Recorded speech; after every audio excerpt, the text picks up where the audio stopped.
Chapter 1. December 17th, 1981, began as an ordinary summer day in Perth, Western Australia. The temperature climbed toward 35 degrees Celsius by mid-morning, typical for the weeks leading up to Christmas in the Southern Hemisphere. Schools had broken for the summer holidays, and shopping centers across the city buzzed with families preparing for the festive season. Emma Mitchell, 16 years old, and her younger sister Claire, 14, had been given permission by their parents to spend the afternoon at Carousel Shopping Center in Cannington. It was a special treat, a chance for the girls to do their Christmas shopping independently and perhaps grab lunch at one of the food court restaurants. Their mother, Helen Mitchell, dropped them off at the main entrance at 1:45 in the afternoon. She watched as her daughters walked through the automatic doors, Emma's long blonde hair swinging in its ponytail, Claire's darker curls bouncing as she laughed at something her sister said. Helen planned to return at 5:30 to collect them, giving the girls nearly 4 hours of shopping time. It was the last time anyone who loved them would see Emma and Claire Mitchell alive. The Carousel Shopping Center was one of Perth's largest retail complexes. Opened just 4 years earlier, in 1977. It featured more than 100 stores across multiple levels, connected by escalators and lifts. The design was modern for its time, with wide corridors, skylights letting in natural light, and a large food court that served as a central gathering point. Security was managed by a small team led by David Chen, a 36-year-old former police officer who'd left the force after an injury ended his patrol career. The center had installed closed-circuit television cameras in 1979, considered cutting-edge security technology at the time.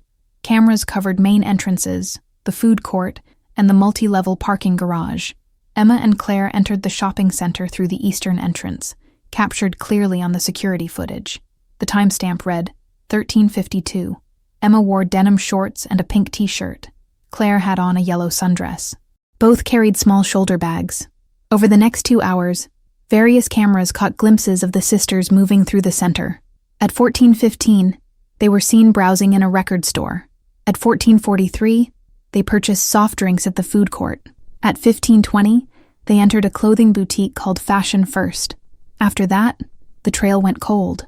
When Helen Mitchell arrived at 5:30 to collect her daughters, she parked near the eastern entrance and waited. 5:45 came and went with no sign of the girls. By 6 o'clock, Helen was worried. She went inside and walked through the shopping center, checking their favorite stores, asking shop assistants if they'd seen 2 teenage girls matching her daughter's descriptions. No one had seen them recently. By 6:30, with the shopping center preparing to close, Helen approached the security desk and reported her daughters missing. David Chen took the report seriously. Missing children in shopping centers weren't uncommon. Usually they'd wandered off or lost track of time, but he'd learned during his police days never to dismiss a parent's concern. He immediately dispatched his security team to search the entire complex while reviewing security footage. What he found troubled him. The cameras showed Emma and Claire entering Fashion First at 15:20, but there was no footage of them leaving.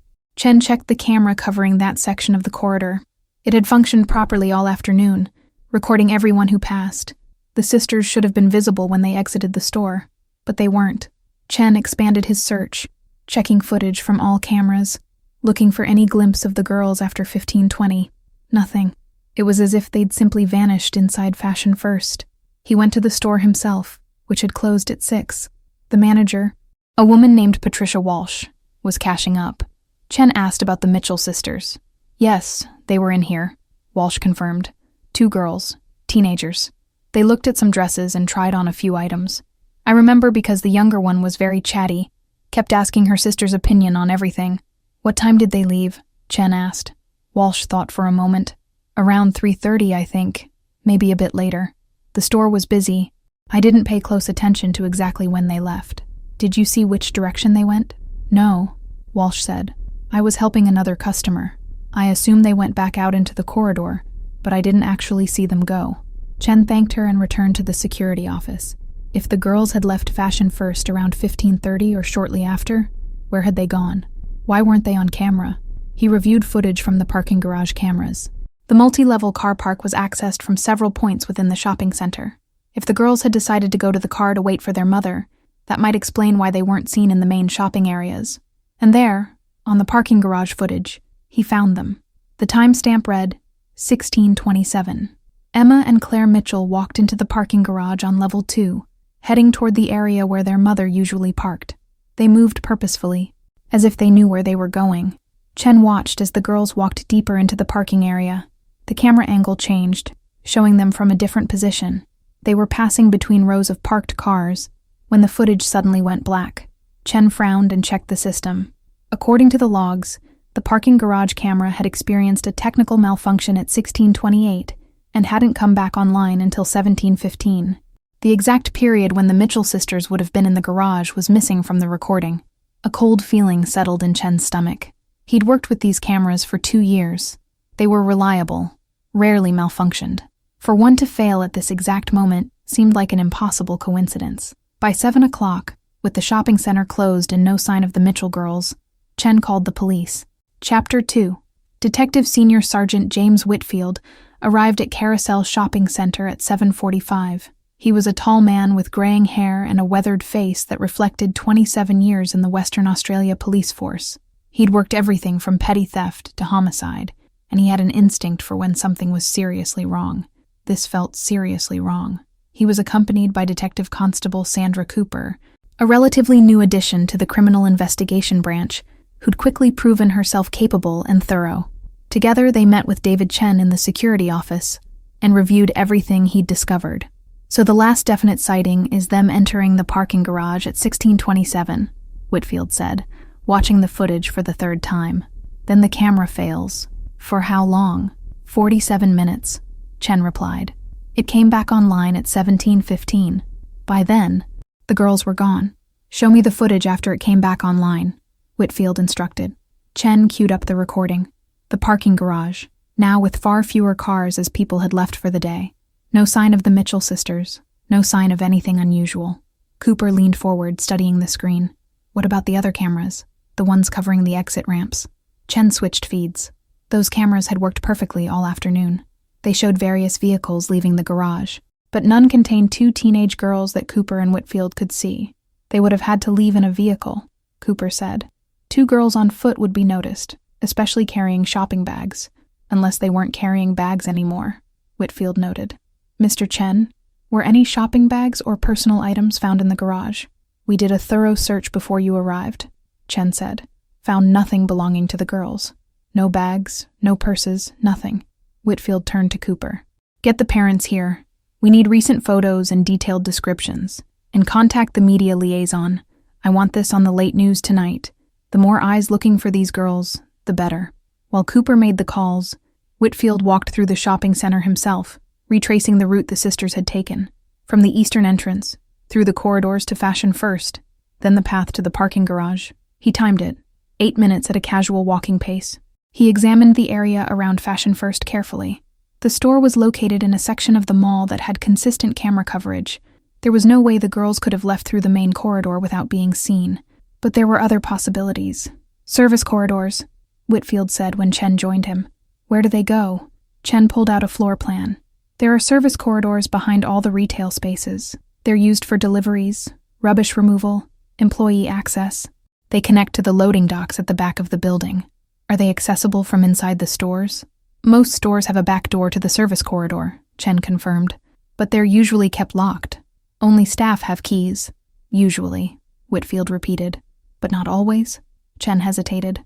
Sometimes during busy periods, staff prop doors open for ventilation or to move stock more easily. It's against regulations, but it happens. Show me the service corridor behind Fashion First, Whitfield said. They walked through the now empty shopping center to a plain door marked Staff Only. Chen unlocked it, revealing a stark concrete corridor lined with pipes and electrical conduits. Fluorescent lights buzzed overhead. It smelled of dust and cardboard. They walked to the rear of Fashion First. Sure enough, there was a door marked with the store's name. Whitfield tried the handle. Locked. Was this door locked all afternoon yesterday? Whitfield asked. I don't know, Chen admitted. We don't monitor the service corridors closely. They're not public areas. Are there cameras back here? No, sir. Budget constraints. We focused on customer areas. Whitfield made notes. So theoretically, if this door was unlocked, someone could have brought the girls back here without being seen on your main cameras. Theoretically, yes, Chen agreed, looking uncomfortable. But who would do that? And how would they know the door was unlocked? Questions we need to answer, Whitfield said grimly. Robert and Helen Mitchell arrived at 8:30, their faces pale with fear and confusion. Helen clutched a recent photograph of her daughters, taken just 2 weeks earlier at Emma's 16th birthday party. Both girls smiled at the camera, arms around each other, looking happy and carefree. Whitfield took them to a quiet office and gently asked them to describe the girls, what they'd been wearing, any distinguishing features. Helen's voice shook as she provided details. Emma had a small scar on her left knee from falling off her bike as a child. Claire wore a silver bracelet that had been a birthday gift from her grandmother. Did the girls mention meeting anyone at the shopping center? Whitfield asked. Friends, acquaintances? No, Robert said firmly. They were shopping together, just the two of them. Emma is responsible. She looks after her sister. She wouldn't have gone off with strangers. What about people they knew? Whitfield pressed gently. Teachers, neighbors, family friends. Helen and Robert looked at each other, clearly thinking through possibilities. Finally, Helen shook her head. There's no one. Everyone we know is accounted for. We've already called everyone we could think of.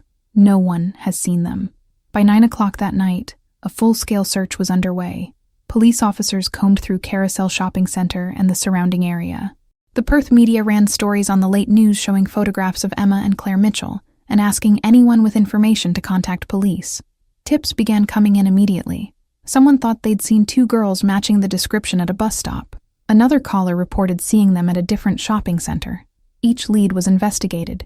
Each one led nowhere. Whitfield established a command post at the Cannington police station. As midnight approached, he stood before a whiteboard covered with notes and timelines, trying to make sense of what had happened. Cooper joined him with coffee. What are you thinking? Whitfield circled the time 16:28 on the timeline. This is when the camera failed. For 47 minutes. That's not chance, Sandra. That's planning. Someone sabotaged the camera? Cooper asked. Or knew how to disable it temporarily, Whitfield said. Either way, it suggests premeditation. Someone knew the girls would be in that parking garage and knew exactly when the camera would be down. But how could they know the girls would be there? Cooper objected. The family says it was a last-minute decision to go shopping. Emma and Claire didn't tell anyone outside the family. Whitfield tapped the photograph of the smiling sisters. Then either someone followed them from home, or someone at the shopping center targeted them opportunistically. The opportunistic theory doesn't fit with the camera failure, Cooper pointed out. That suggests planning. Which brings us back to the possibility that someone followed them, Whitfield said. Someone who knew they'd be at Carousel that afternoon, and was prepared to act. They both fell silent, contemplating the disturbing implications. Chapter 3. The search for Emma and Claire Mitchell intensified over the following days. Police dogs tracked scents through the parking garage, but lost them at the exit ramp, suggesting the girls had been taken away in a vehicle. Officers interviewed every shop worker who'd been on duty at Carousel on December 17th, building a comprehensive picture of the sisters' movements.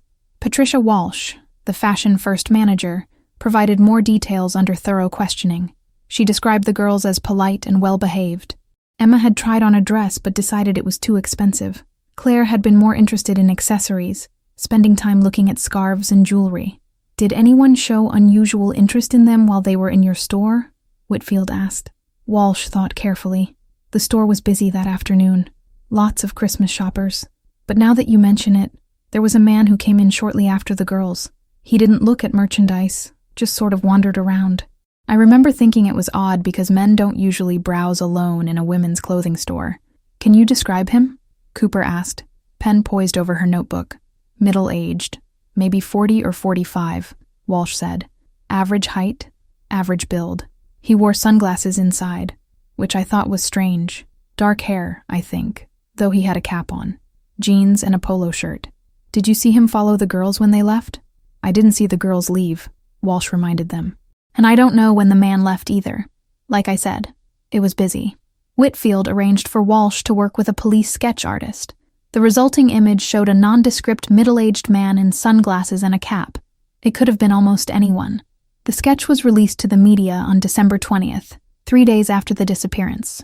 The television news featured it prominently, and the hotline was flooded with calls. Dozens of people reported seeing men who matched the vague description. Each report was investigated. None led to the Mitchell sisters. Meanwhile, Forensic technicians examined the security camera system at Carousel. Their findings confirmed Whitfield's suspicions. The camera covering the parking garage had been deliberately disabled, not by physical tampering, but by someone with knowledge of the system who'd accessed the control panel and shut it off remotely. This requires technical expertise, the lead technician explained to Whitfield. Someone who understands surveillance systems, not something a casual criminal would know. Who has access to the control panel? Whitfield asked. The security staff, the technician replied, and potentially the company that installed and maintains the system. Get me a list of everyone with that knowledge and access, Whitfield ordered. David Chen provided the names of his security team, 4 men and 2 women who worked rotating shifts. All were interviewed extensively. All claimed to have been elsewhere when the camera was disabled. All had alibis that checked out. The installation company, Secure Watch Systems, provided a list of their technicians who'd worked on the Carousel system. That list included 12 people, all of whom were interviewed. Again, everyone had alibis. Whitfield felt frustration building. Someone had disabled that camera. Someone with specific knowledge and access. Yet everyone who fit that description appeared to be innocent. Unless the person who disabled the camera wasn't working alone, Cooper suggested during one of their late-night strategy sessions. What if there were 2 people involved? One with technical knowledge, one who did the actual abduction. It's possible, Whitfield conceded, but that suggests organization, planning. This wasn't a crime of opportunity. This was calculated. The idea that Emma and Claire Mitchell had been deliberately targeted by an organized criminal enterprise was deeply disturbing, but the evidence increasingly pointed in that direction. On December 22nd, 5 days after the disappearance, they got their first significant break. A witness came forward, an elderly woman named Margaret Preston, who'd been at Carousel on the 17th, doing her Christmas shopping. I saw those girls. Preston told Whitfield and Cooper when they interviewed her at her home in Thornley. I saw them in the parking garage that afternoon. What time? Whitfield asked, leaning forward. 4:15, maybe 20 past, Preston said. I'd just gotten back to my car and was putting my shopping in the boot. They walked past me, those 2 pretty girls. I remember thinking how nice it was to see sisters shopping together. Reminded me of my own daughters when they were young. Did you see anyone with them or following them? Cooper asked. Preston nodded slowly. That's why I called. I've been seeing the news reports, seeing that sketch, and I remembered there was a man. He was maybe 20 yards behind them, walking the same direction. At the time, I didn't think anything of it. But now, remembering it, his behavior was odd. How so? Whitfield prompted. He was pretending not to follow them, if that makes sense, Preston explained. He'd stop and look at cars, like he was searching for his own vehicle, but his eyes kept going back to those girls. And when they turned down a row of cars, he turned down the same row, still keeping his distance. Did you get a good look at him? Whitfield asked. Not his face, Preston said. He had sunglasses on and a cap, just like in that sketch you released. But I saw his build, his clothing. He matched that drawing quite well. What happened then? Cooper asked. Did you see where they went? Preston shook her head regretfully. I got into my car and drove away. I wish now I'd paid more attention, but at the time I had no reason to think anything was wrong. Whitfield thanked her and arranged for her to come to the station the next day to give a formal statement and work with the sketch artist to refine the image based on her observations. After Preston left, Whitfield and Cooper sat in their car outside her house, processing this new information. She saw him following them, Cooper said. We have a witness who places our suspect with the victims at the critical time, which gives us evidence of abduction, Whitfield agreed. But we still don't have an identity. We need to find out who this man is. The refined sketch, based on Margaret Preston's observations, was released to the media on December 23rd. It showed slightly more detail, a fuller face shape, a more specific description of the cap and sunglasses. But it was still frustratingly vague. Christmas came and went with no sign of Emma and Claire Mitchell. The holiday season that should have been filled with celebration and family joy became an agony of waiting and hoping for the Mitchell family. Helen and Robert made tearful appeals on television, begging whoever had taken their daughters to return them safely. The public response was overwhelming. Donations poured in to support the search effort. Volunteer groups organized searches of bushland around Perth. Psychics called offering their visions of where the girls might be, though none of their information proved useful. Whitfield worked through Christmas, barely sleeping, driving his team hard but getting few results. The case was growing cold despite the intense effort being put into it. Then, on December 29th, everything changed. Margaret Preston was struck by a car while crossing the street near her home in Thornley. The vehicle, described by witnesses as a dark blue or black sedan, didn't stop. Preston was rushed to Royal Perth Hospital with critical injuries. She died 3 hours later without regaining consciousness. The traffic division investigated the hit and run. Their preliminary conclusion was that it appeared to be a tragic accident. Preston had been crossing against the light. The driver may not have seen her in time to stop. They appealed for the driver to come forward, but expected it was simply a case of someone panicking after an accident. Whitfield didn't believe in coincidences. The only witness who could potentially identify the man who'd followed Emma and Claire Mitchell was now dead, killed in what was being called an accident, just days after giving her statement to police. He visited the scene of the hit and run, examined the accident report, spoke to witnesses. The more he investigated, the more convinced he became that this was no accident. The driver deliberately accelerated before hitting her. One witness told him, "I saw it happen. The car was coming down the street at normal speed, then suddenly gunned the engine right before impact. It was like the driver aimed for her." Whitfield brought this information to his superintendent, requesting that the hit and run be investigated as potential murder connected to the Mitchell abduction case. The superintendent was skeptical. "You're suggesting someone killed a 63-year-old woman to prevent her from identifying them?" "She was our only witness," Whitfield argued. "Her death means we've lost the one person who saw the abductor's face clearly enough to potentially recognize him." "But she'd already given a statement," the superintendent pointed out. "She'd already worked with the sketch artist. What more could she have provided?" "She might have remembered additional details," Whitfield said. "Or she might have seen the suspect again and been able to identify him. Whoever took those girls knows she was a threat, so they eliminated her." The superintendent considered this. "It's a serious allegation. If you're right, it means we're dealing with someone willing to commit murder to avoid identification. Someone very dangerous. Which is why we need to catch them," Whitfield said. Chapter 4. The investigation into Margaret Preston's death ran parallel to the search for Emma and Claire Mitchell through January and February of 1982. Despite Whitfield's convictions, hard evidence linking the hit and run to the abduction case remained elusive. The vehicle that struck Preston was never found. Witnesses provided conflicting descriptions. Some said it was a dark blue sedan. Others insisted it was black. One thought it might have been a wagon. No one got a license plate number. Without the vehicle or a suspect, the traffic division eventually classified Preston's death as an unsolved hit and run, likely accidental despite the witness who claimed to have seen deliberate acceleration. The file remained open, but inactive. Whitfield refused to let it drop. He was convinced Preston had been murdered to silence her, which meant the abductor knew she'd given a statement to police. That information hadn't been made public. The only people who knew Preston had come forward were the police, the media who'd been briefed on background, and potentially anyone Preston herself had told. He interviewed Preston's family, friends, and neighbors. Had she mentioned to anyone that she'd spoken to police about the Mitchell case? Had she told anyone details of what she'd seen? The answers were uniformly yes. Preston had been proud of helping the investigation. She'd told her daughter, her neighbors, members of her church congregation. She'd discussed it at her bridge club. By her family's estimate, she'd probably told at least 30 or 40 people about being a witness. Any one of those people could have passed the information along, Cooper noted. If our abductor was connected to any of them, even tangentially, word could have reached him, which makes our suspect pool impossibly large, Whitfield said in frustration. We're looking for someone with technical knowledge to disable security cameras, someone who knew or followed the Mitchell girls, someone with access to information about police witnesses, and someone willing to commit murder. How many people fit all those criteria? Cooper had no answer. As January turned to February, the active search for Emma and Claire Mitchell scaled down. Police resources couldn't be dedicated indefinitely to a case with no new leads.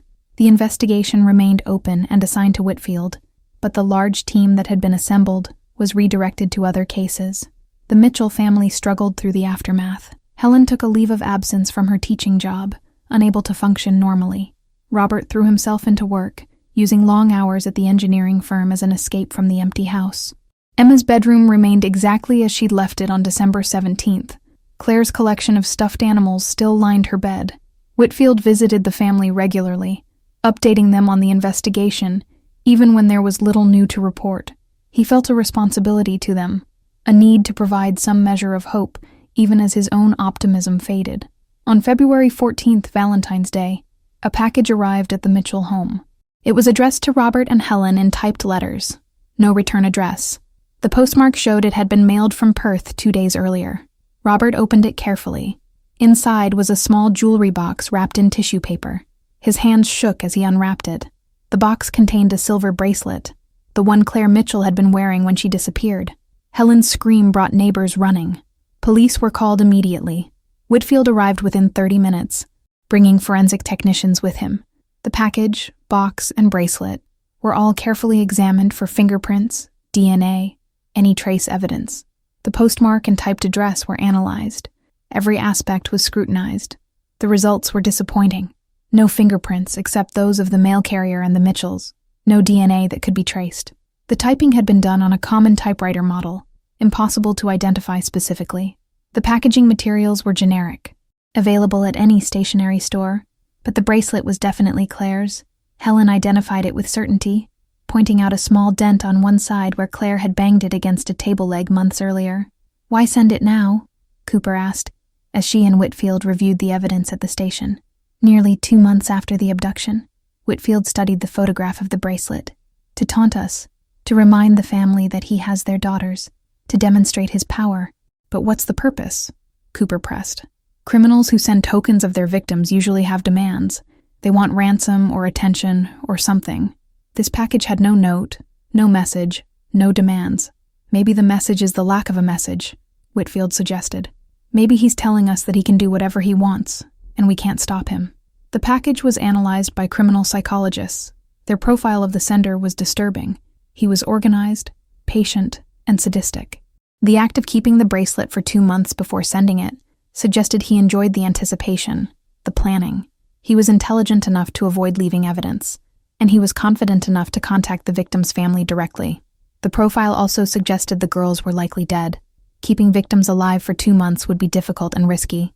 The bracelet was probably sent as a trophy, evidence of a completed crime rather than an ongoing abduction. Whitfield refused to accept this conclusion publicly, but privately he began to fear the psychologists were right. The search shifted subtly from a rescue operation to a recovery operation. Police focused on finding bodies, checking remote locations, following up on any reports of suspicious activity or disturbed ground. Nothing was found. In March, Whitfield made the difficult decision to return to the shopping center for a complete reconstruction of the day. He brought in detectives to play the roles of Emma and Claire, walking their exact route, timing every movement, looking for anything that might have been missed. They started at the eastern entrance at 1352, exactly when the real girls had arrived. The stand-ins, 2 young female officers of similar ages and appearances to the Mitchell sisters, walked through the shopping center following the security camera timeline. Record store at 14:15, food court at 14:43, Fashion First at 15:20. Whitfield had arranged for Fashion First to open specially for the reconstruction. The same staff members who'd been working on December 17th were brought in to recreate the conditions as closely as possible. The stand-in girls browsed the store for approximately 10 minutes, matching witness accounts of how long Emma and Claire had spent there. Then, at Whitfield's instruction, they left the store. Cameras captured them exiting into the corridor at 15:31. They walked toward the parking garage entrance, arriving at 16:27, exactly matching the timeline of the real girls. "Stop there," Whitfield called out. He stood in the parking garage entrance, looking back down the corridor they'd just walked. "From this angle, I can see Fashion First clearly. The cameras should have caught the real girls walking this entire distance. But they didn't," Cooper said, standing beside him. "The footage shows them entering Fashion First, but never leaving through the main entrance." Whitfield turned and walked back to Fashion First. The store had both a front entrance to the main corridor and a back door to the service corridor. He went through the store to the back door and examined it carefully. Patricia Welsh, who'd accompanied them for the reconstruction, explained, "That door is supposed to stay locked during business hours. Only management has keys." "Was it locked on December 17th? Whitfield asked. Walsh hesitated. "I think so, but honestly I can't be certain. We were very busy that day." Whitfield examined the lock mechanism. It was a simple deadbolt, easy to open from inside even when locked. Someone could have exited this way without being seen on the main cameras. "But why would Emma and Claire go through the service corridor?" Cooper asked. They'd have no reason to. Unless someone brought them through, Whitfield said quietly. Someone who had access to the service areas. Someone who knew they wouldn't be seen on camera back there. He radioed the reconstruction team. Bring the stand-ins to the back of Fashion first. Let's see where the service corridor leads. They traced multiple routes through the maze of service corridors. One led directly to the loading docks at the rear of the building. Another connected to the parking garage via a service elevator. A third ended at an emergency exit that opened onto an alley behind the shopping center. Any of these routes could have been used to move the girls without being seen on security cameras, Cooper noted. The person who took them knew the layout well, which suggests someone who works here or has worked here, Whitfield said. Security staff, maintenance, delivery drivers, anyone with regular access to these areas. They'd already interviewed everyone who fit that description, but Whitfield ordered the interviews done again, this time with specific questions about knowledge of the service corridors and the camera system. The re-interviews took weeks, but ultimately produced little new information. Everyone who worked at Carousel knew about the service corridors to some degree. Several admitted to using them as shortcuts, but no one stood out as particularly suspicious. Chapter 5. As the investigation approached the 6-month mark, pressure mounted on Whitfield and his team to produce results. The media, which had been largely supportive, began running stories questioning police competence. Public meetings were held where frustrated citizens demanded answers. The Mitchell case had become a national story. Emma and Claire's photographs appeared in newspapers and on television across Australia. The mystery of their disappearance captivated the public imagination. Theories proliferated, ranging from plausible to absurd. Some believed the girls had been abducted by a pedophile ring. Others suggested they'd been taken by a religious cult. Conspiracy theorists claimed government involvement. A few insisted the girls had run away voluntarily, though this theory was unsupported by any evidence. Whitfield ignored the speculation and focused on facts. 2 girls had entered a shopping center and vanished. Physical evidence suggested careful planning and inside knowledge. One witness had been killed before she could provide detailed identification, and the abductor had sent a trophy to the victim's family. These facts painted a picture of an organized, intelligent, and ruthless criminal, but they didn't point to a specific individual. In June of 1982, Whitfield's superintendent called him into a meeting. The chief commissioner was present, as was the minister for police. The message was clear before anyone spoke. "We need to scale down the investigation," the superintendent said. "It's been 6 months. We've exhausted every lead. Resources are needed elsewhere." "The case isn't solved," Whitfield protested. "Those girls are still missing. The person who took them is still out there. And we're not giving up," the superintendent assured him. "But we can't maintain a dedicated team indefinitely. You'll continue as the lead investigator, but with reduced support." Whitfield knew this was coming but still felt defeated. "How can I investigate properly without resources?" The chief commissioner spoke for the first time. "You'll have access to resources as needed for specific leads, but we can't justify full-time commitment from multiple officers on a case with no active developments. You understand the realities of police work, Sergeant Whitfield." It was not a question. Whitfield understood perfectly. The Mitchell case would remain open, but it would effectively be put on hold unless new evidence emerged. He returned to his desk and sat alone in the incident room, looking at the whiteboard covered in notes, photographs, and timelines. 6 months of intensive work had produced theories, but no arrests. Questions, but no answers. Cooper found him there an hour later. "I heard about the decision," she said quietly. "We failed them," Whitfield said, not looking away from Emma and Claire's photographs on the board. "We failed those girls and their family. We did everything we could," Cooper replied. "Sometimes that's not enough. It has to be enough," Whitfield said with sudden intensity. "We're the police. People trust us to protect them, to find them when they're in danger, to bring criminals to justice. If we can't do that, what's the point?" Cooper had no answer. Over the following months, Whitfield continued working the case, but with diminishing returns. Leads that had seemed promising months earlier had been exhausted. Witnesses who might have seen something had been interviewed repeatedly. The physical evidence had been examined and re-examined. In September, nearly 9 months after the disappearance, 2 hikers found skeletal remains in bushland near Armadale, about 20 kilometers south of Perth. Police rushed to the scene, hoping and dreading in equal measure that they'd finally found Emma and Claire Mitchell. Forensic examination revealed the remains were those of a single adult male who'd been dead for at least several years. Not the Mitchell sisters. The false alarm was emotionally devastating for the Mitchell family, who'd been informed of the discovery and spent agonizing hours waiting for identification. Whitfield personally visited them to deliver the news.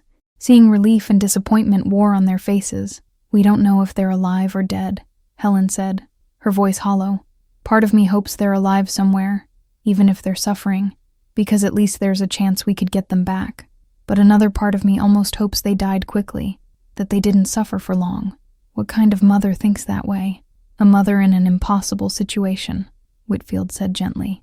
"You're not wrong for having those thoughts. Anyone would feel the same way." "Do you think they're dead?" Robert asked bluntly. "Honestly." Whitfield had always been honest with the Mitchells. He wouldn't stop now.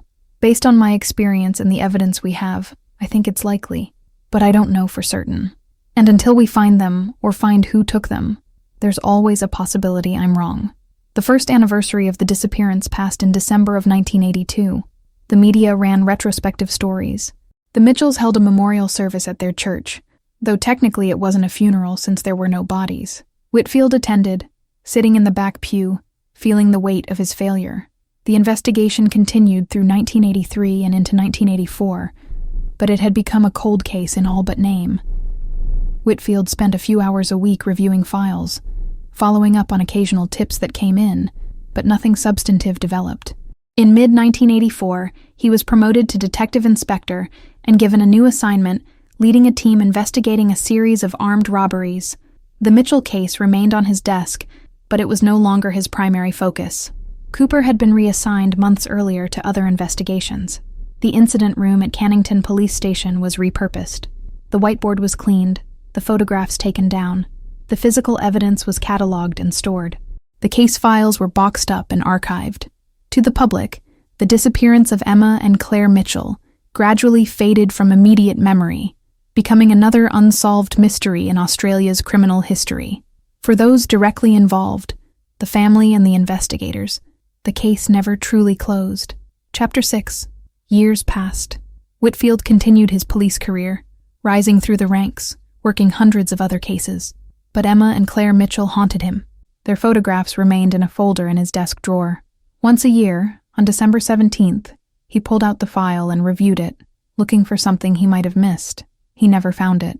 The Mitchell family struggled to move forward. Helen eventually returned to teaching but transferred to a different school, unable to face the sympathy and questions from colleagues who'd known her daughters. Robert threw himself deeper into work, becoming a senior partner at his engineering firm. They stayed together but grew emotionally distant, their shared grief a barrier rather than a bond. In 1990, nearly 9 years after the disappearance, David Chen died of a heart attack at age 45. Whitfield attended the funeral, paying respects to a man who'd done everything possible to help the investigation. At the wake, Whitfield spoke with Chen's widow. "David never got over it," she said quietly. "He felt responsible, like he should have protected those girls. I told him it wasn't his fault, but he wouldn't believe me." "It wasn't his fault," Whitfield agreed. "He did his job well. The fault lies with whoever took them." In 1995, Patricia Walsh, the fashion-first manager who'd witnessed Emma and Claire's last known moments in the store, contacted police with new information. She'd been in therapy for depression, and during a session had recovered a memory she'd suppressed. Whitfield, now a detective superintendent, took the call personally. "I remember now," Walsh said, her voice shaking. "When those girls left my store, I did see them go through the back door. I'd forgotten, or maybe I blocked it out because it seemed wrong, but they didn't go alone. A man in a security uniform guided them through. He told me there was a situation in the parking garage and he was escorting them to their mother's car for safety." "Why didn't you mention this before?" Whitfield asked, trying to keep accusation out of his voice. "I don't know," Walsh said, crying now. "I didn't remember. Or I did remember, but it seemed normal at the time, so I didn't think to mention it. I've been going over that day in my mind for 14 years, and this memory just surfaced. I had to call." "Can you describe the security guard?" "No," Walsh admitted. "I only glanced at him. I saw the uniform and assumed he was legitimate. I can't even tell you if he was tall or short, young or old. I'm sorry." Whitfield thanked her and immediately pulled the archived case files. Security uniforms. Someone wearing what appeared to be legitimate security clothing, having access to restricted areas, able to bypass cameras because staff would assume he belonged there. It made perfect sense. It explained how the abductor could move the girls through the service corridors without raising suspicion, but it also meant their suspect pool had just expanded dramatically. Anyone could have obtained or created a fake security uniform. He reviewed the list of carousel security staff from 1981 one more time. David Chen and his team of 6. All had been thoroughly investigated. All had alibis. All appeared innocent. But what if the security guard Welsh saw hadn't been part of the official team? What if someone had obtained a uniform and impersonated security? Whitfield contacted Secure Watch Systems, the company that had installed the camera system. He asked for employment records from 1981, specifically anyone who might have worked at Carousel and had access to a security uniform. The company had changed ownership twice since 1981, and records were incomplete. But they were able to provide a list of 7 technicians who'd been employed at that time and might have had legitimate reasons to be at Carousel, wearing what could be mistaken for a security uniform. All 7 were tracked down and re-interviewed. 3 had moved interstate. 2 had died. The remaining 2 were interviewed extensively, but provided solid alibis for December 17th, 1981. Another dead end. Chapter 7. In 2001, 20 years after the disappearance, a television documentary revisited the Mitchell case. The program, part of a series on Australia's most infamous unsolved crimes, featured interviews with Whitfield, the Mitchell family, and various experts. The documentary brought renewed public attention to the case. Tips flooded in, mostly from people who'd seen the program and wanted to share their theories or recollections. Each tip was investigated, though none produced significant leads. One tip, however, stood out. A woman named Jennifer Richards called to report that her former husband, Gary Richards, had worked as a technician for Secure Watch Systems in the early 1980s and had exhibited disturbing behavior around that time. Whitfield, now close to retirement, personally followed up on the tip.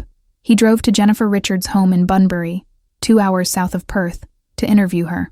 Jennifer was in her mid-50s, a school teacher with a neat home and a calm demeanor. She invited Whitfield in and offered tea, clearly nervous but determined to share what she knew. Gary and I married in 1979, she began. He was working for Secure Watch at the time. Things were good at first, but by 1981, his behavior had changed. He became secretive, stayed out late, claimed to be working overtime, but I could never reach him at the office. Did he work at Carousel Shopping Center? Whitfield asked. I think so, Jennifer said. He mentioned it a few times, but he worked at lots of places, installing and maintaining security systems all over Perth. What made you think to call about him in relation to the Mitchell case? Jennifer set down her teacup with shaking hands. After I saw the documentary, I started thinking about that time, about how strange Gary had been, and I remembered something I'd forgotten. In December of 1981, right around the time those girls disappeared, Gary brought home a bracelet. Whitfield's attention sharpened. What kind of bracelet? Silver, Jennifer said, with a delicate chain. He said he'd bought it for me as an early Christmas gift, but it wasn't new. I could tell it had been worn. There were scratches on it, and it was sized for someone smaller than me, like a teenager. What happened to the bracelet? Whitfield asked urgently. I wore it a few times to make him happy, Jennifer said, but honestly, it creeped me out. Something about it felt wrong. Eventually, I lost it, or misplaced it. I'm not sure. This was 20 years ago. What else can you tell me about Gary? Whitfield pressed. We divorced in 1983, Jennifer said. He'd become increasingly paranoid, accused me of having affairs even though I'd never been unfaithful. The final straw was when he hit me during an argument. I left him and never looked back. Do you know where he is now? Last I heard, he was still in Perth, Jennifer said, but we haven't had contact in nearly 20 years. I have no idea what he's doing or where he lives. Whitfield thanked her and immediately returned to Perth. Gary Richards became his primary person of interest in the Mitchell case.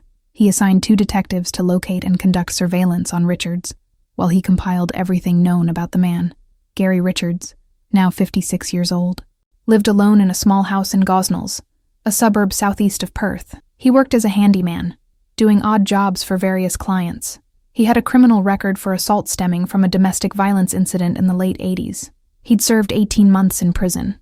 Whitfield obtained a warrant to search Richards' home. Early on a Wednesday morning, a team of officers executed the search while Richards was taken into custody for questioning. The house was cluttered and dirty, filled with old newspapers, broken electronics, and tools. In a locked shed in the backyard, they found more concerning items. Photographs of young women. Some appeared to be surveillance photos taken without the subject's knowledge, newspaper clippings about various missing persons cases from across Australia, and a collection of women's jewelry, including several bracelets. Whitfield interviewed Richards personally at the police station. Richards was a thin man with thinning hair and nervous mannerisms. He chain-smoked despite the no-smoking policy and couldn't sit still. "Mr. Richards, we found some disturbing items in your home," Whitfield began. "I need you to explain them." "They're just pictures," Richards said defensively. "I like to take photographs. It's not illegal. Some of those photographs appear to be surveillance images taken without consent," Whitfield said. "That is illegal. And the jewelry collection is concerning given your ex-wife's statement about a bracelet you gave her in 1981. "I collect things," Richards said. "Flea markets, secondhand shops. I buy jewelry sometimes." "So what? Tell me about December 17, 1981, Whitfield said. "Where were you that day?" Richards laughed. 20 years ago? You're asking me where I was on a specific day 20 years ago? I have no idea." "You worked for Secure Watch Systems then," Whitfield said. "You had access to shopping center security systems, including Carousel." "I worked lots of places," Richards replied. "I don't remember specifically." "Do you remember Emma and Claire Mitchell?" Whitfield asked, watching Richards carefully. Something flickered in Richards' eyes. Fear? Guilt? It passed too quickly to identify. "I've seen the news reports," Richards said. "Everyone in Perth knows about those girls, but I don't know them. Never met them." The interview continued for hours.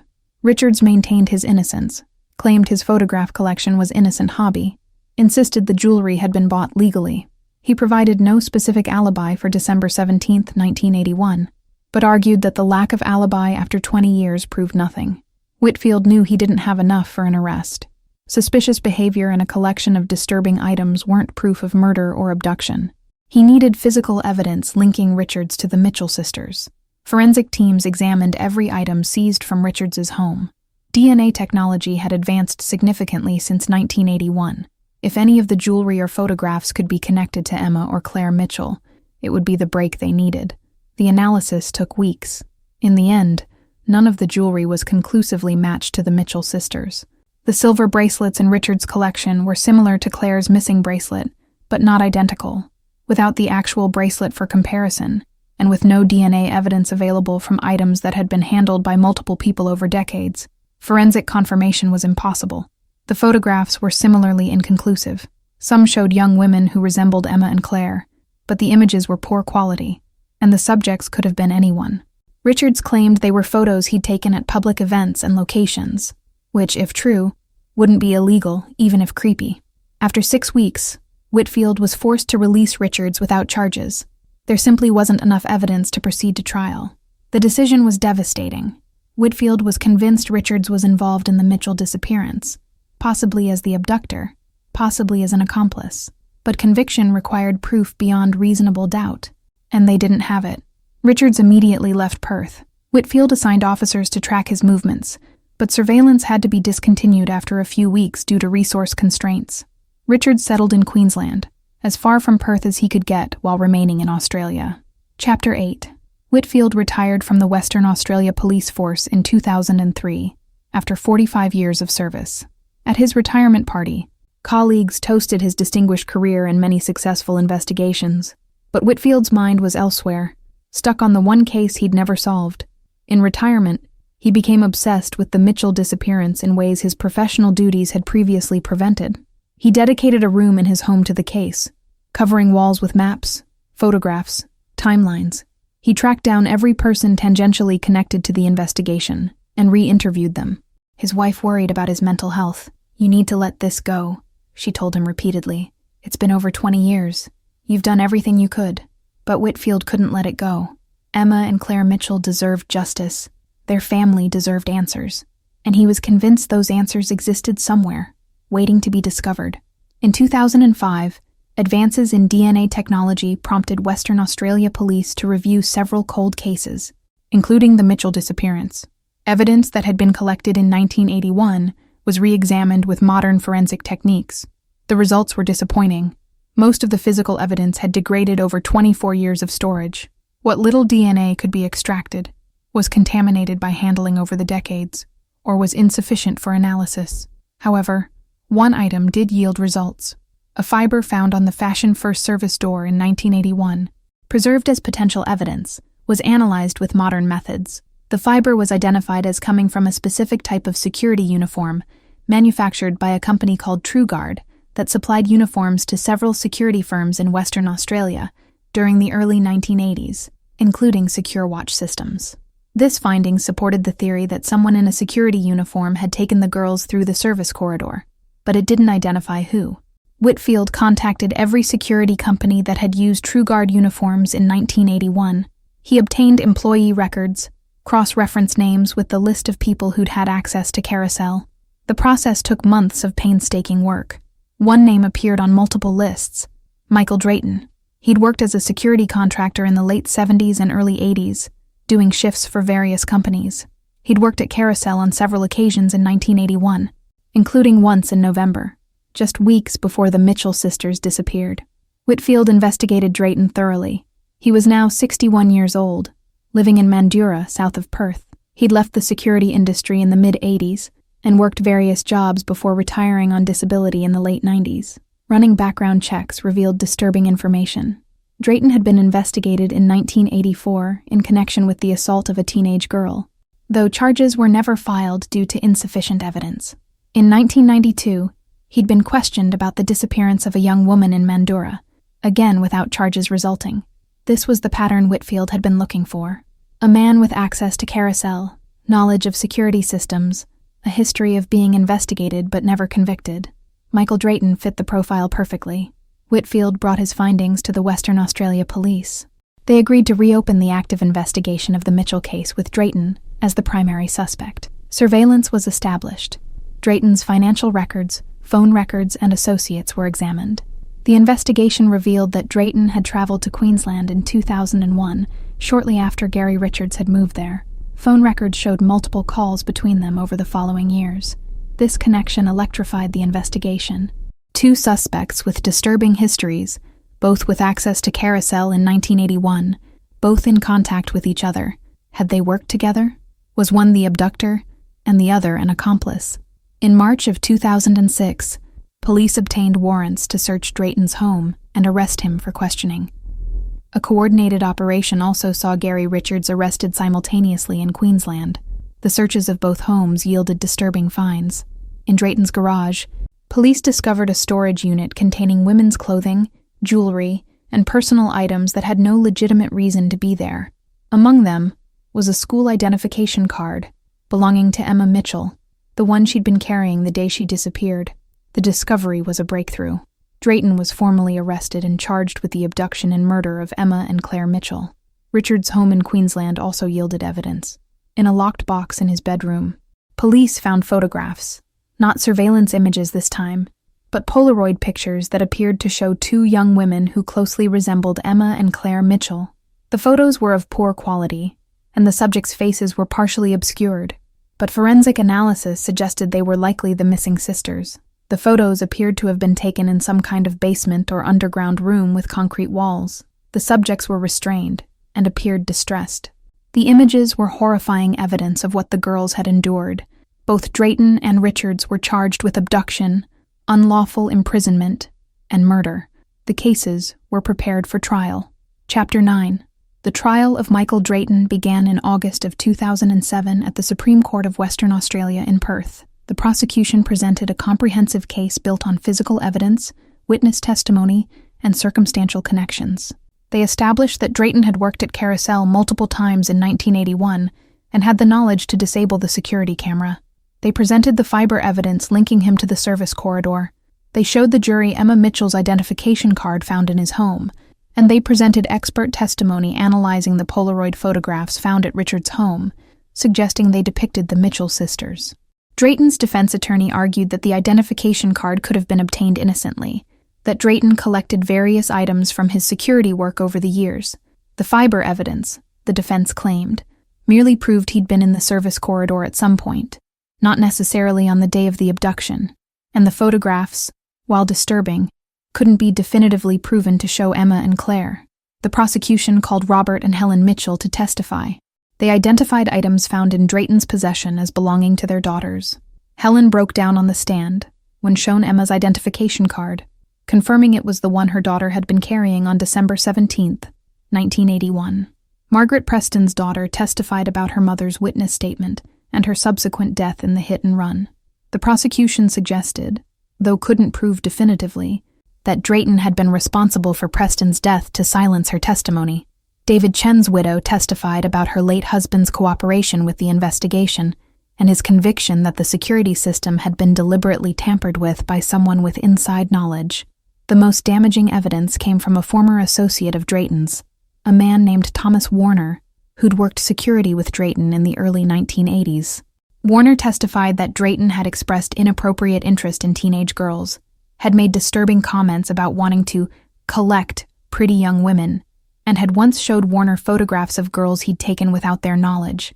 Warner also testified that in early 1982, Drayton had asked him for help moving some items from a storage unit to a remote property Drayton owned in the bush outside Perth. Warner had helped load heavy items wrapped in tarps into a truck but hadn't seen what was inside.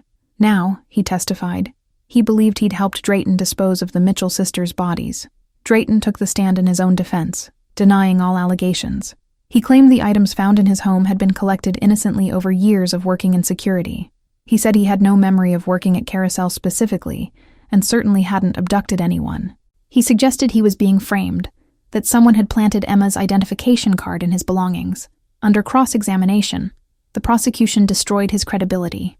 They presented evidence of his previous investigations, his pattern of being near other crimes but never charged. They questioned why, if he was innocent, he had maintained contact with Gary Richards, another suspect. Drayton had no good answers. Gary Richards' trial proceeded separately, beginning in October of 2007. The evidence against him was somewhat weaker than against Drayton. The Polaroid photographs had been in his possession, but he claimed they'd been given to him by someone else, that he'd kept them as insurance against that person. That person, Richards eventually claimed, was Michael Drayton. Richards testified that Drayton had abducted the Mitchell sisters and brought them to a property he owned. Richards admitted to being present, to taking the photographs, but claimed he'd been coerced by Drayton and feared for his own life if he reported what was happening. The prosecution didn't believe his story, presenting evidence that Richards had been an active participant rather than a coerced witness. They argued that Drayton and Richards had worked together, with Drayton using his security access to abduct the girls, and Richards helping to hold and eventually dispose of them. Both men were convicted. The jury in Drayton's trial deliberated for 4 days before returning guilty verdicts on all charges. Richards's jury took 3 days. Sentencing hearings were held in December of 2007. The judge, Justice Margaret Harrison, described the crimes as among the most heinous she'd encountered in her legal career. "You abducted 2 innocent young women who were engaged in the ordinary activity of shopping," Justice Harrison said to Drayton. "You held them captive, subjected them to unimaginable suffering, and ultimately murdered them. You then evaded justice for over 25 years, allowing their family to suffer without answers. Your crimes warrant the maximum penalty available under law." Michael Drayton was sentenced to life imprisonment without the possibility of parole. Gary Richards received life imprisonment with a non-parole period of 35 years due to his lesser but still significant role. Neither man ever revealed where the bodies of Emma and Claire Mitchell were located. Despite extensive searches of properties Drayton had owned or had access to, despite offers of reduced sentences in exchange for information, both men maintained silence about the final resting place of their victims. Chapter 10. The convictions brought some measure of closure to the Mitchell family, though the absence of remains meant true closure remained elusive. Robert and Helen attended every day of both trials, sitting in the public gallery, watching the men who destroyed their family face justice at last. After the sentencing, they held a press conference alongside Detective Whitfield, who'd been instrumental in finally solving the case. "We're grateful to everyone who never stopped searching for our daughters," Robert said, his voice steady despite obvious emotion. Detective Whitfield gave 25 years of his life to finding Emma and Claire. "We can never repay that dedication," Helen added. "We know our girls are gone. We've known it in our hearts for years, but now we have confirmation. Now the men who took them will pay for their crimes. That's not the ending we wanted, but it's the ending we have. Emma and Claire will never be forgotten." Whitfield, uncomfortable with being called a hero, deflected praise to the team of investigators who'd worked the case over the decades. "This wasn't one person's achievement," he said. "This was hundreds of police officers, forensic experts, witnesses, and members of the public who never gave up. Emma and Claire Mitchell mattered to this community. That's why we never stopped looking." The case had profound effects on shopping center security across Australia. Carousel Shopping Centre, which had struggled with the association to the abduction for years, implemented comprehensive security reforms. All service corridors were placed under camera surveillance. Access to restricted areas was tightly controlled. Staff training emphasized vigilance and reporting suspicious behavior. Other shopping centers followed suit. The Mitchell case became a cautionary tale used in security training programs nationwide. The phrase, "it could happen anywhere," took on new meaning. Parents became more cautious about allowing teenagers to shop unsupervised. In 2008, the Mitchell family established a foundation in Emma and Claire's memory, dedicated to supporting families of missing persons and funding research into abduction prevention. The foundation provided counseling services, assisted with search efforts, and lobbied for legislative changes to improve how missing persons cases were handled. Michael Drayton remained in Casuarina Prison in Perth, refusing all interview requests, maintaining his silence about the location of the bodies. Fellow inmates reported that he kept to himself, showing no remorse or emotion about his crimes. Gary Richards, held in a Queensland prison, fared worse. In 2012, he was assaulted by other inmates who'd learned of his crimes. He survived, but was left with permanent injuries, and was subsequently held in protective custody. Detective Whitfield, now in his 80s, continued to pursue one final piece of the puzzle, finding Emma and Claire's remains. He consulted with forensic anthropologists, studied maps of areas Drayton had frequented, and organized volunteer search teams to explore remote bushland. In 2015, 34 years after the disappearance, a breakthrough came from an unexpected source. A former inmate who'd served time with Drayton contacted police, claiming Drayton had told him where the bodies were buried, during a moment of apparent guilt or perhaps boasting. According to this inmate, whose credibility was questionable given his own criminal history, Drayton had buried the sisters on a remote property near Jarrahdale, about 50 kilometers southeast of Perth. The property had been owned by Drayton's uncle and had been sold years earlier, but the inmate provided specific details about the location. Whitfield, despite his age and retirement status, personally joined the search team. Using ground-penetrating radar and cadaver dogs, police scoured the property for weeks. On November 3, 2015, the dogs indicated on a spot in a wooded area about 100 meters from the old farmhouse on the property. Careful excavation began. 20 feet down, in a carefully concealed grave, they found the skeletal remains of 2 individuals. Forensic examination confirmed they were female, approximately the right ages, and had been buried for several decades. DNA comparison with samples from Robert and Helen Mitchell provided definitive identification. Emma and Claire Mitchell had finally been found. The discovery made international news. After 34 years, the Mitchell sisters were coming home. A funeral was held in December of 2015 at the same church where a memorial service had been held 34 years earlier. The service was attended by hundreds of people, including police officers who'd worked the case, journalists who'd covered it, and members of the public who'd never forgotten the 2 smiling girls from the photographs. Robert Mitchell, now 76 years old, delivered a eulogy. "Emma loved music and dancing," he said, his voice breaking. "Claire loved animals and wanted to be a veterinarian. They were kind, intelligent, full of dreams for the future. Those dreams were stolen from them by evil men, but their memory lives on in everyone who knew them, everyone who searched for them, everyone who refused to forget them." Helen was too overcome to speak, but placed flowers on both caskets, whispering private words to the daughters she'd lost so long ago. Emma and Claire Mitchell were buried together in Carmarthenshire Cemetery in Perth. Their headstone bore their names, dates, and a simple inscription chosen by their parents: "Beloved daughters and sisters, forever young, forever remembered." Epilogue. The case of Emma and Claire Mitchell remains one of Australia's most notorious abduction cases.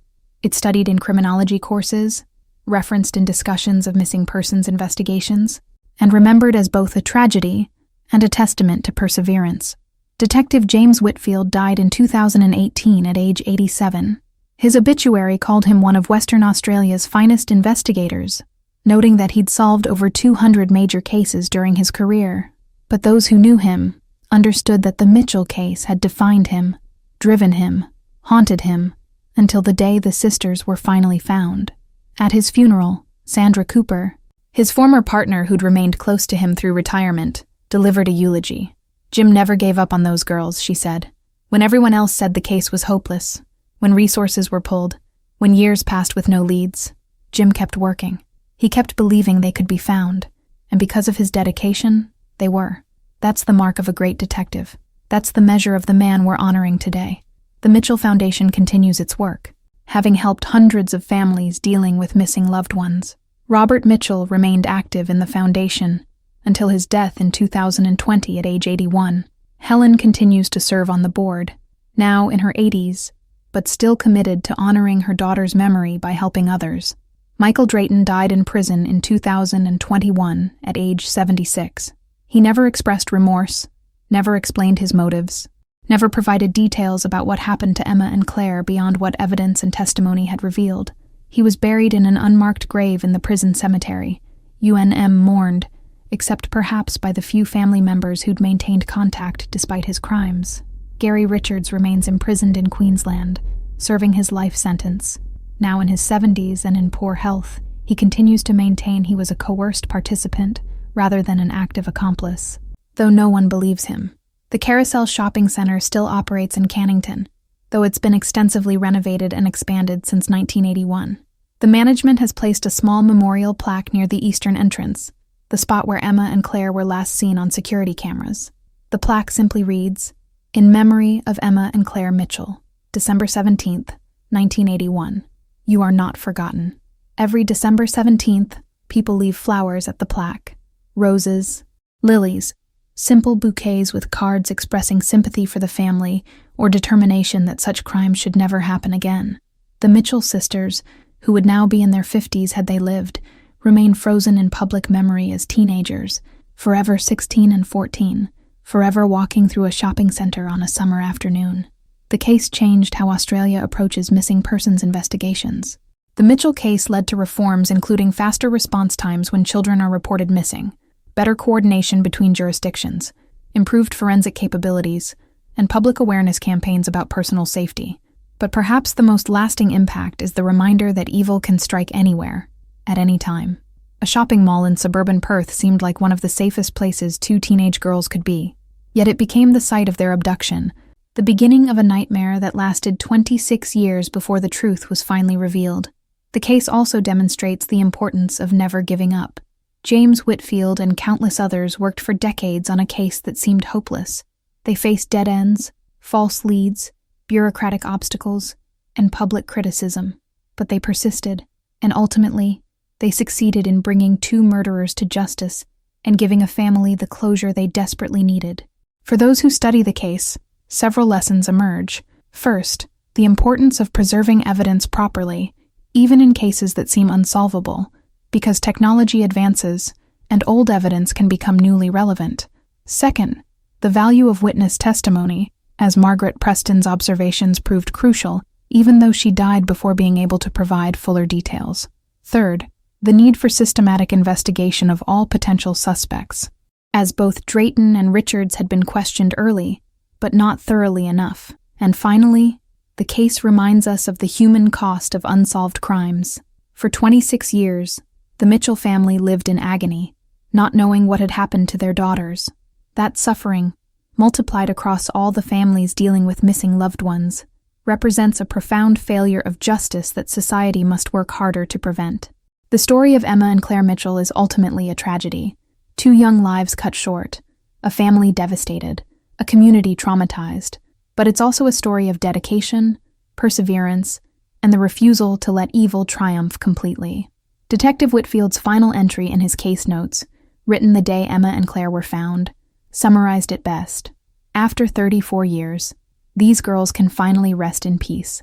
Their family can finally begin to heal. Justice, delayed far too long, has been served.